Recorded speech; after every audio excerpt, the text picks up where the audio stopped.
तेजस्वी यादव की मुश्किलें अब बढ़ने वाली है। यहां पर कन्हैया की एंट्री होने जा रही है। जिस बात का डर था अब वही हुआ। कन्हैया कुमार की एंट्री बिहार में होगी तो तेजस्वी यादव का कद घट जाएगा। तेजस्वी यादव कभी ये प्रयास उन्होंने नहीं किया कि कन्हैया का कद बढ़े। कई बार मौका आया जब कन्हैया और तेजस्वी को एक साथ मंच साझा करना था, तब भी तेजस्वी यादव ने मंच साझा नहीं किया। यह भी कहा गया कि 2019 के चुनाव में तेजस्वी यादव नहीं चाहते थे कि कन्हैया लोकसभा का चुनाव जीते और उन्होंने पूरा प्रयास किया कि कन्हैया चुनाव हार जाए और संभवतः वही हुआ। और अब कन्हैया की एंट्री बिहार में कांग्रेस कराने जा रही है। देखिए, कन्हैया पदयात्रा करेंगे और ये यात्रा जो है वो बिहार में होगा, बेरोजगारी को लेकर होगा, छात्रों के मुद्दे को लेकर होगा और युवाओं के लिए होगा। तो अब तेजस्वी यादव की तो मुश्किलें बढ़ेंगी, क्योंकि तेजस्वी यादव ने भी इसी चीज के लिए यात्रा किया था, बेरोजगारी के लिए यात्रा किया था, युवाओं के लिए उन्होंने यात्रा किया था। याद होगा कुछ ही दिन पहले उन्होंने युवा चौपाल लगाया था, युवाओं से उन्होंने बात की थी। और अब कांग्रेस ने एक नया बम जो है वो तेजस्वी के सर फोड़ दिया है कि भैया अब कन्हैया आएंगे बिहार में और कांग्रेस को मजबूत करेंगे।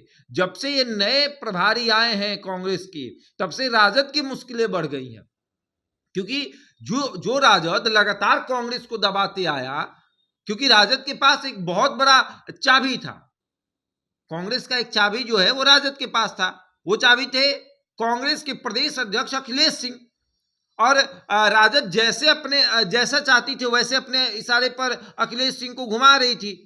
अब वहां का शीर्ष नेतृत्व ये देख रहा था कि भैया कांग्रेस को हमेशा दबाया जा रहा है, चाहे वो लोकसभा का चुनाव हो तब भी कम सीटें दी जाएंगी, विधानसभा का चुनाव हो तब भी कम सीटें दी जाएंगी, और उसके बाद सीटें तो कम दी जाएंगी, साथ ही साथ जिस दिन नॉमिनेशन होगा उस दिन कांग्रेस को बताया जाएगा कि ये सीट आपको दे रहे हैं।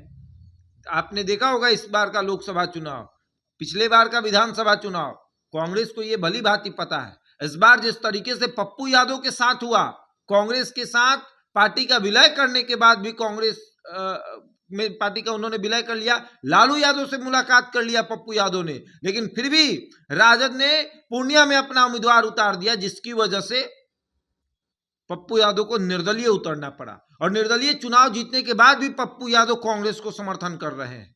और अब कांग्रेस इस बात को भली भांति समझ गई है कि बिहार में जिस तरीके से हमारी सरकार कभी हुआ करती थी, उस सरकार को अगर किसी ने कमजोर किया, हमारी पार्टी को बिहार में किसी ने कमजोर किया, तो वो लालू प्रसाद यादव हैं। अब उनके साथ जब गठबंधन बना के चल रहे हैं तब भी वो हमें कमजोर करने में लगे हुए हैं। और अब कांग्रेस अपने प्रदेश प्रभारी को बदलती है और अब एक ऐसा फैसला लेती है कि बिहार में कन्हैया कुमार का यात्रा होगा, और इस कन्हैया कुमार की यात्रा से तेजस्वी को काफी नुकसान होगा, क्योंकि कन्हैया का जब यात्रा होगा तो कन्हैया को पप्पू यादव का भी समर्थन मिलेगा। कन्हैया कुमार को पप्पू यादव भी समर्थन करेंगे, कहेंगे कि हम भी आपके साथ यात्रा में चलेंगे, और पप्पू और कन्हैया की जोड़ी से तेजस्वी को नुकसान होगा, क्योंकि कांग्रेस मजबूत होगी, और कांग्रेस मजबूत होगी तो बिहार के विधानसभा चुनाव में ज्यादा सीटें मांगेंगी, और जब ज्यादा सीटें मांगेंगी तो तेजस्वी तो प्रयास करेंगे कि इनको ज्यादा सीटें ना दी जाए,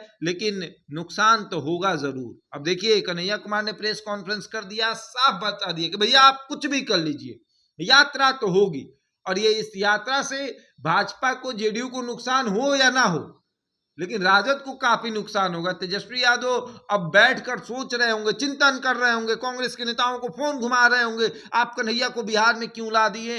लेकिन कन्हैया की बिहार एंट्री ये भी बता रही है कि कहीं कन्हैया विधानसभा चुनाव ना लड़ ले।